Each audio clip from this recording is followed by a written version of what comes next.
Assalamualaikum warahmatullahi wabarakatuh. Kelompok 6 akan membahas studi kelayakan bisnis Royal Laundry. Berikut anggota kelompok 6. 1. Pendahuluan. Latar belakang usaha jasa laundry. Usaha laundry merupakan salah satu bentuk usaha layanan jasa yang memiliki peluang besar, terutama bagi orang-orang yang memiliki kesibukan, sehingga pakaian yang menumpuk tidak bisa menyisihkan waktu untuk mencuci dan setrika pakaian.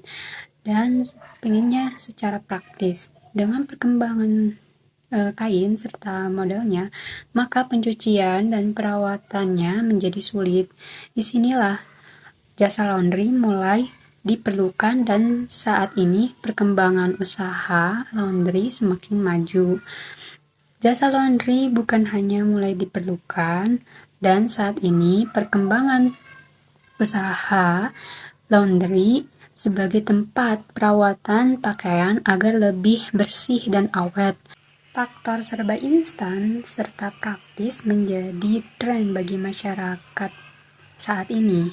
Kalau zaman dulu jasa laundry masih dikelola oleh kebanyakan di hotel-hotel, tapi saat ini baik kalangan bermodal atau masyarakat umum mulai memanfaatkan jasa laundry. Para mahasiswa atau pegawai kantor yang merasa cukup memiliki uangnya tentunya akan lebih suka untuk mencuci pakaian. Mereka memakai jasa laundry karena lebih nyaman, mudah, dan bersih.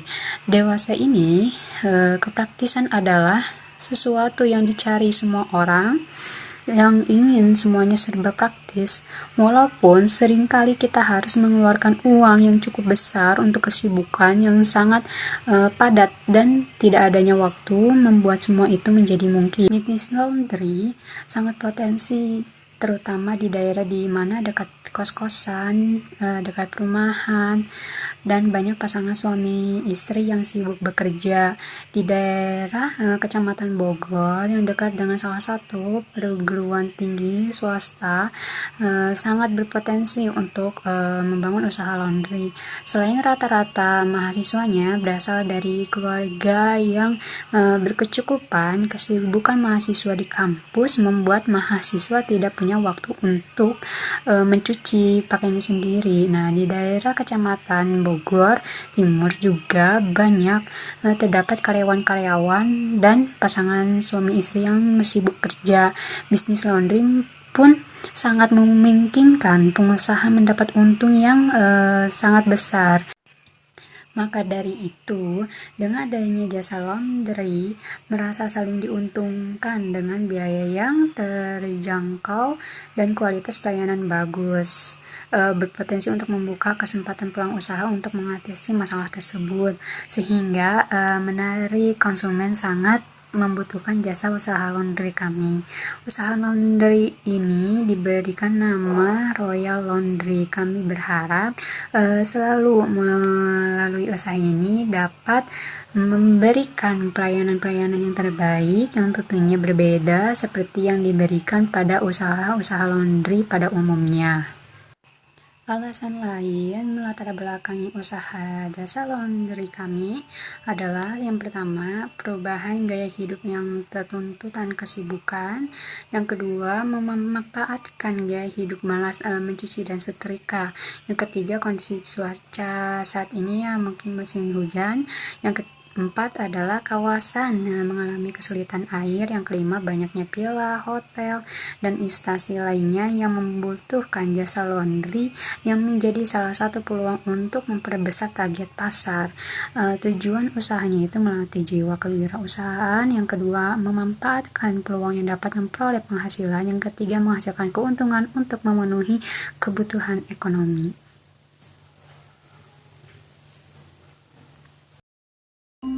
2.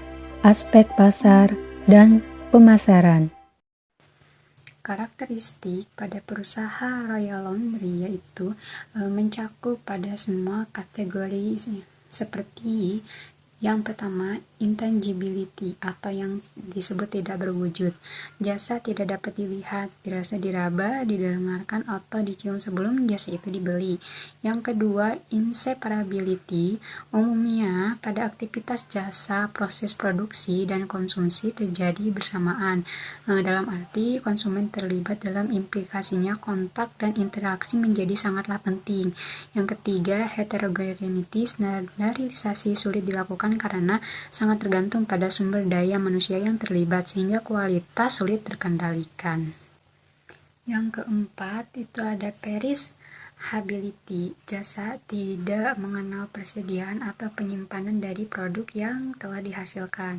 Lalu yang kelima, lack of ownership, yang mana pelanggan tidak memiliki jasa, dalam artian tidak terjadi perpindahan jasa atau suatu jasa untuk jangka waktu yang terbatas. Masalah yang sering terjadi pada lack of ownership adalah tidak terjadi perpindahan kepemilikan. Selanjutnya, poin kedua, segmentasi pasar dan target pasar. Di sini kami mengambil 6 segmentasi pasar. Yang pertama, pasangan suami istri yang sama-sama berkarir, karyawan, pegawai instansi, ibu rumah tangga, mahasiswa, dan hotel, villa, atau rumah sakit. Dan target pasar kami adalah mahasiswa. Dan poin ketiga, ada positioning produk. Dalam positioning ini kami menerapkan laundry dengan menekankan ketepatan waktu, kebersihan dari cucian, dan pakaian tidak tertukar antar customer. Dalam hal ini, laundry membangun image bahwa di sini selalu menekankan 3 hal tersebut, sehingga jika konsumen memikirkan laundry yang bersih, tepat waktu, dan pakaian tidak tertukar, maka akan mengingat nama laundry kami. Dan yang ketiga, ada proyeksi pemasaran. Di sini ada 3 pesaing, yakni Viva Laundry, Deka Laundry, dan Tina Laundry, dengan masing-masing harga ada 8.000, 14.000, dan 10.000 per kilo, dengan total 32.000. Kapasitas perharinya ada 130 kilo, 115 kilo, dan yang terakhir 95 kilo dengan total akhir 340 kilo. Dan permintaan rata-rata per tahunnya 25%, 45%, dan 30% dengan total keseluruhan 100%. Dengan perhitungan kapasitas per hari yakni 340 dibagi 3, yakni pesaingnya, dan ditambah 1 dari usaha kami, sama dengan total akhirnya 85 dengan kenaikan rata-rata per tahun 33,3%. Poin keempat adalah proyeksi permintaan 5 tahun ke depan. Pada tahun 2022, penjualan perharinya 26 kilo, penjualan per tahunnya 7.800 kilo. Tahun 2023, penjualan perharinya 35 kilo, penjualan per tahunnya adalah 10.500 kilo. Tahun 2024, penjualan perharinya 47 kilo, penjualan per tahunnya 14.100 kilo. Tahun 2025, penjualan perharinya 63 kilo, dan penjualan per tahunnya 18.900 kilo. Dan tahun terakhir 2026, penjualan perharinya 84 kilo dengan penjualan per tahunnya 25.200 kilo. Dan dalam setahun kami mengambil 300 hari kerja. Poin keempat, strategi pemasaran. Kami mengambil atau melakukan analisis SWOT dan 4P. Di sini ada kekuatan, kelemahan, peluang, dan ancaman. Kekuatannya yang pertama adalah ketepatan waktu, menjaga kualitas pakaian dan tidak tertukar, harga yang terjangkau, dan memberikan pelayanan yang baik kepada konsumen. Kelemahannya masih merintis citra nama dikarenakan ini merupakan usaha yang baru. Yang kedua, pelayanan yang lambat jika terjadi kerusakan alat. Poin ketiga, pesanan menumpuk akibat banyaknya pakaian yang masuk. Peluang Di sini yang pertama kecenderungan gaya hidup praktis karena tuntutan kesibukan, lokasi usaha yang strategis, terdapat calon konsumen yang berada di kampus, kantor, sekolah atau hotel. Dan ancaman di sini ya, yang pertama adanya harga pesaing sejenis yang bermunculan, dan yang ketiga harga bahan baku yang selalu naik atau tidak stabil. Dan di sini ada SO strategi, ada 2, perluasan pangsa pasar atau kerjasama dengan pihak lain. Yang kedua, mempertahankan lokasi yang strategis tersebut. Dan WO strateginya ada 3. Yang pertama, memperhatikan perawatan alat mesin produk, menarik konsumen baru, dan mempertahankan konsumen yang lama. Yang ketiga, mengoptimalkan fasilitas laundry. ST strateginya melakukan inovasi program laundry, mempertahankan harga walau harga bahan bakunya tidak stabil. Yang ketiga, meningkatkan promosi. WT strateginya menjaga hubungan baik pelanggan, memperbanyak mesin, dan meningkatkan karyawan dengan yang berkualitas. Dan lanjutannya adalah 4P, yakni ada product, price, place, dan promotion. Yang pertama ada produk yang akan dihasilkan dari kualitas jasa laundry kami, yakni proses pencucian yang terpisah antara masing-masing pelanggan atau customer, dan hasil cucian bersih, tidak ada noda, warna baju tidak akan memudar atau luntur, dan baju tidak akan kelunturan oleh mungkin ada baju yang nanti berwarna yang mungkin akan luntur misalnya, dan itu akan kami pisah. Wangi, rapi, licin, dan tambahan plastik untuk packingnya. Pelayanan antar jemput, tepat waktu dan siap pakai. Jika mengalami kerusakan, ada garansi dan tidak tertukar dengan baju customer lain. Dan yang kedua ada price. Adapun jumlah pesaing dalam bisnis yang serupa di sekitar lokasi usaha kami cukup banyak. Target pasar kami adalah mahasiswa, memiliki uang saku yang terbatas. Adapun jumlah pesaing dalam bisnis yang serupa di sekitar lokasi usaha kami cukup banyak, sehingga dalam penetapan harga laundry kami tidak menentukan pada harga yang tinggi. Dan lokasi kami berada di lokasi Jalan Raya Wangun, Sidang Sari. Dan promotionnya yang kami lakukan menggunakan media sosial seperti WhatsApp, Instagram, Twitter, dan aplikasi media sosial yang sedang digandrungi oleh anak muda zaman sekarang. Lalu dari mulut ke mulut, brosur, dan membuat spanduk. 3. Aspek teknis dan teknologis. Di sini saya akan membahas tentang aspek teknis dan teknologi. Yang pertama ada bahan baku, bahan penolong, dan mesin peralatan. Nah, yang di bawah ini adalah bahan baku. Yang pertama ada sabun cuci pakaian, pewangi pakaian, parfum pakaian, dan penghilang noda pakaian. Selanjutnya bahan penolong. Ada stak mesin, partisi, meja kasir, laundry, rak pakaian gantung, rak deterjen, timbangan digital, keranjang, botol spray, sikat, kursi, dan tabung gas. Selanjutnya ada bahan pelengkap yaitu plastik jinjing, hanger, solasi, take pin, struk atau nota. Dan terakhir ada mesin peralatan, dimana mesin cuci, mesin pengering, setrika uap, dan selang gas. Ini ada alur proses produksi. Yang pertama adalah penerimaan pakaian. Hal pertama yang dilakukan adalah bertemu dengan pemilik pakaian dan melakukan penerimaan layanan. Nah, lakukan dengan teliti, hitung jumlah pakaian yang hendak dicuci, hitung berat dengan akurat, pencatatan jumlah berat, jenis apakah yang dipilih. lama layanan, harga, dan atas nama siapakah layanan tersebut.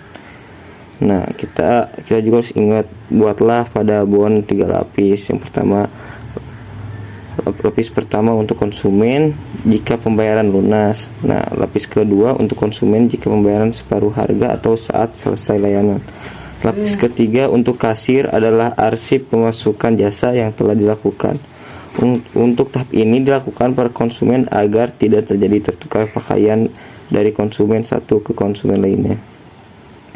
Yang kedua ada proses pencucian. Kita memilih atau memilah jenis pakaian sebelum memasukkannya. Pisahkan antara pakaian berwarna dan jenis bahan-bahan. Hal ini harus diperhatikan dengan teliti agar terhindar dari risiko kerusakan dari pakaian tersebut. Jika terdapat pakaian terbuat dari bahan khusus, baiknya dipisahkan dan cuci dengan cara manual, karena setiap bahan memiliki daya penyusunan yang berbeda-beda. Memilih sabun cuci atau deterjen dan softener yang berkualitas agar pakaian dapat dicuci dengan baik dan bersih. Lalu memasukkan sabun cuci baju ke dalam mesin cuci dan tak lupa softenernya, lalu biarkan bekerja sampai selesai. Agar pakaian nyaman dipakai, proses pelembut serta kain sangat diperlukan. Gunakan softener yang cocok sehingga pakaian tidak berbau apek dan menjadikan serat kain lembut, sehingga proses setrika tidak memakan waktu yang lama. Nah, lanjut ada proses pengeringan. Pada cara ini harus mengeringkan total sampai ke 100% pada pakaian yang bersifat poliuretan dan lichra seperti baju renang, tali kur, sweater, parasut, dan lain-lain. Harus diperhatikan selalu karena bahan tersebut mengandung serat plastik dan karet. Jadi pada saat pengeringan atau dryer hanya sebentar saja, cukup 15-20 menit. Nah, selanjutnya ada proses keempat, proses penyetrika. Setelah pakaian kering dari dryer, dapat dilakukan penyetrikaan agar pakaian tidak kusut dan terlihat rapi. Pastikan semua sisi rapi dan hati-hati untuk daerah bahan sensitif seperti label di bagian bawah baju dan merek yang terdapat setiap pakaian, karena akan membuat meleleh dan memberi efek gatal pada saat dikenakan. Menggunakan setrikaan jenis ironer atau setrikaan juga mempengaruhi kualitas proses ini. Selain pengetahuan cara menyetrika terhadap jenis bahan atau kain, jika menyetrika telah rapi, didiamkan selama kurang lebih 10 menit untuk menghilangkan sisa panas dan berilah parfum khusus laundry yang berfungsi untuk memberikan kesegaran yang tahan lama. Karena dengan begitu pakaian akan lebih wangi ketika diberikan ke konsumen. Lanjut yaitu tahap kelima, yaitu proses pengepakan. Langkah selanjutnya adalah pengepakan, di mana pakaian yang sudah rapi dari penyetrika yang didiamkan sekitar 10 menit agar sisa panasnya menghilang dapat dimasukkan ke dalam plastik pengepakan. Buatlah hasil pengepakan rapi dan tidak memiliki celah agar di saat dijinjing tidak kusut.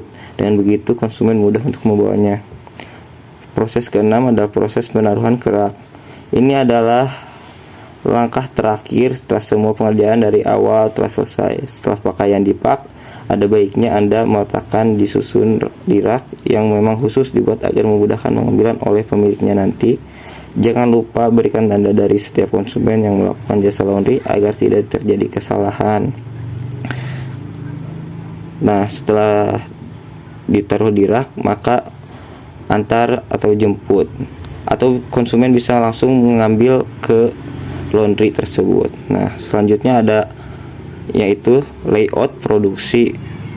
Ini ada layout produksi dari Laundry Royal. Aspek sumber daya manusia. 4. Aspek sumber daya manusia. Struktur organisasi laundry. Yang pertama adalah pemilik. Pemilik adalah orang yang mendanai dan membangun usaha tersebut. Kedua, ada manajer. Manajer adalah orang yang mengawasi jalannya perusahaan untuk mencapai tujuannya. Yang ketiga, ada kasir. Kasir adalah orang yang melayani pembayaran yang dilakukan pelanggan. Keempat, karyawan. Karyawan adalah orang yang menggunakan tenaganya untuk mendapatkan upah atau balasan. Selanjutnya ada job description, job specification, dan compensation yang didapatkan oleh anggota organisasi. Yang pertama ada manajer. Job description dari manajer adalah menjalankan fungsi manajemen POAC atau planning, organizing, actuating, dan controlling untuk kelancaran serta kemajuan perusahaan. Kedua, membentuk tim yang bekerja untuk membantu perusahaan mewujudkan visi bisnis. Job specification dari manajer adalah pendidikan minimal S1, memiliki pengalaman di bidang yang sama minimal 1 tahun, usia maksimal 30 tahun, dapat menggunakan Microsoft Word dan Excel, memiliki kemampuan komunikasi yang baik. Kompensasi yang didapatkan dari manajer adalah gaji pokok sebesar 8 juta per bulan, asuransi, liburan, insentif, dan yang terakhir adalah bonus. Kedua, job description dari kasir, yaitu menerima pembayaran, menerima pakaian kotor, mengurus struk pembayaran, memberikan pakaian yang sudah bersih. Job specification dari kasir adalah pendidikan minimal SMA atau SMK sederajat, memiliki pengalaman di bidang yang sama minimal 1 tahun, usia maksimal 22 tahun, dapat menggunakan Excel, dan dapat bekerja dalam tim. Kompensasi yang didapat dari kasir adalah gaji pokok sebesar 3 juta per bulan, asuransi, liburan, insentif, dan bonus. Yang ketiga adalah karyawan. Job description dari karyawan adalah mencuci, membilas, dan menjemur, menyetrika, pengemasan, atau packing. Job specification dari karyawan adalah pendidikan minimal SMA atau SMK sederajat, memiliki pengalaman di bidang yang sama minimal 1 tahun, dan dapat bekerja dalam tim. Kompensasi yang didapat adalah gaji pokok sebesar 2,5 juta per bulan, asuransi, liburan, insentif, dan yang terakhir adalah bonus. Selanjutnya adalah kapasitas sumber daya manusia. Kapasitas sumber daya manusia yang dibutuhkan dalam bisnis laundry ini sebanyak 3 orang, yaitu pencuci, pengering, dan penjemur, 2 orang sebagai penyetrika, 2 orang sebagai pengemasan packing, dan 2 orang sebagai kasir dengan sistem shift atau bergantian. Total 9 orang karyawan sumber daya manusia. Terima kasih. Wassalamualaikum warahmatullahi wabarakatuh.